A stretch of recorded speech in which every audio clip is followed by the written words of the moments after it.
పక్క రాష్ట్రంలో ఒకరు పార్టీ పెట్టి సీఎం అవగానే తాను అలా వెళ్తే బాగుండేదంటూ అనేక మంది సలహాలు ఇస్తున్నారని జనసేన అధినేత ఉప ముఖ్యమంత్రి పవన్ కళ్యాణ్ తెలిపారు. పక్క రాష్ట్రాల్లో పరిస్థితి, ఆంధ్రప్రదేశ్లో పరిస్థితులు వేరన్న విషయం వారు గుర్తించాలని పవన్ సూచించారు. మంగళగిరిలోని పార్టీ కార్యాలయంలో నిర్వహించిన జనసేన ఉద్యమి ఆత్మీయ సమావేశంలో పవన్ పాల్గొన్నారు. పార్టీ వ్యవస్థాగత నిర్మాణం, బలోపేతం, కార్యకర్తల పోరాటాలు వంటి అనేక విషయాలపై జన సైనికులకు దిశానిర్దేశం చేశారు. అధికారం, పదవుల కోసం జనసేనను స్థాపించలేదని పవన్ కళ్యాణ్ ఉద్ఘాటించారు. పదవే కోరుకుంటే ఎప్పుడో ఎంపీగా పోటీ చేసి ఉండేవాడినని అన్నారు.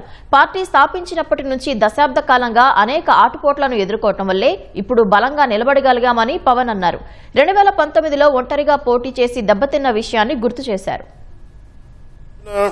పక్క రాష్ట్రంలో అక్కడ ఒక పార్టీ పెట్టి విజయం సాధించి ముఖ్యమంత్రి అవగానే మన ఆంధ్రప్రదేశ్లో చాలా మంది మీరు కూడా అలా చేసి ఉండాల్సిందని చెప్పి నాకు తెగ మెసేజ్లు పంపిస్తా ఉన్నారు. ఊళ్ళో పెళ్లికి ఏదో హడావుడి ఉంటారు కదా,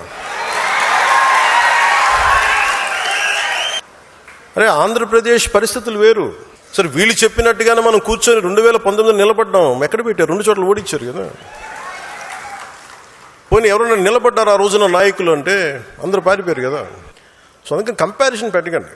నిజంగా నేను పదవే నాకు ప్రధానం అనుకుంటప్పుడు 2008లోనే యూత్ వింగ్ కాదు ఎంపీగానే పోటీ చేశాను. 2014లో నేను ఎన్డీఏతో అలయన్స్లో ఉన్నప్పుడు నేను మల్కాజ్గిరి నుంచి ఎంపీగా పోటీ చేయాల్సి ఉంది. బట్ నేనేమనుకున్నానంటే, ఎందుకు చెప్తున్నాను ఇదంటే, నేను ఒక పార్టీని నడపాలి, ఇది సమాజంలో మార్పు పట్టుకురావాలంటే నాకు తెలియాలి కదా కష్టం. ఒక పార్టీని నడపడం ఏదో కూర్చోబెట్టి ఎదిగేయటం వచ్చేయటం పదవిలో కూర్చోవటం కాదు. ఎలా నడపగలవు? ఒక సమూహాన్ని నీతో పాటు నడిపించాలని నీకు ఎంత సత్తా ఉండాలి, ఎంత అవగాహన ఉండాలి నీకు.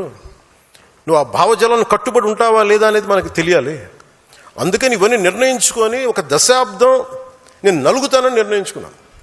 అది 2007 నుంచి మొదలుపెట్టిన ప్రయాణం 2014-18 దాకా నడుస్తూనే ఉన్నాను. నలిగాను దశాబ్దం. ఆ తర్వాత 2019 చేశాను. ఎంత గెలుస్తానో తెలియదు, ఓడిపోతానో తెలియదు. బట్ అసలు ఐ వాంటెడ్ ఎక్స్పెరిమెంట్. చూద్దాం ఏం జరుగుద్దు. దెబ్బ తినకుండా ఏది రాదు. అంటే ఇవన్నీ నేను ఒక పార్టీని నడపడానికి ఎంత బలం ఉండాలి, ఎంత భావజాలం ఉండాలి, ఎన్ని కఠినమైన పరిస్థితులను ఎదుర్కొంటే తప్ప నేను నడపలేని పార్టీని.